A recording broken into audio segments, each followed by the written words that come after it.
বনি কৌশানের বিয়ের গুঞ্জন। টলিউডের অন্যতম জনপ্রিয় জুটি বনি সেনগুপ্ত ও কৌশানী মুখোপাধ্যায়। দীর্ঘ 11 বছরের সম্পর্কের পর তাদের বিয়ের গুঞ্জন নতুন করে মাথাচাড়া দিয়েছে। ইন্ডাস্ট্রিতে জোর চর্চা, আগামী বছরই নাকি 7 পাকে বাধা পড়তে চলেছেন এই তারকা জুটি। তবে বনি এই খবর একেবারেই উড়িয়ে দিয়েছেন। এক সাক্ষাৎকারে তিনি বলেন, বিয়ের বিষয়ে এখনও কোনো চূড়ান্ত সিদ্ধান্ত হয়নি।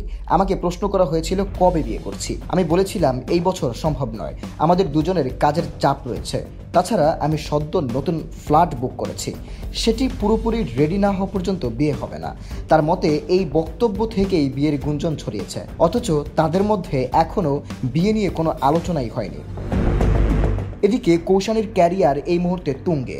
আবার প্রলয় বহুরূপী এবং কিলবিল সোসাইটির মতো প্রজেক্টে কাজ করে তিনি যেমন দর্শকদের মন জিতেছেন, তেমনই তার ছবির গানগুলো সোশ্যাল মিডিয়ায় রীতিমতো ট্রেন্ড করছে। বনি নিজেও একাধিক প্রজেক্টে যুক্ত, যদিও কৌশানীর তুলনায় কিছুটা পিছিয়ে রয়েছেন বলেই মনে করছেন অনেকে। এই নিয়েই নেট দুনিয়ায় কিছু সমালোচনার মুখে পড়ছেন বনি।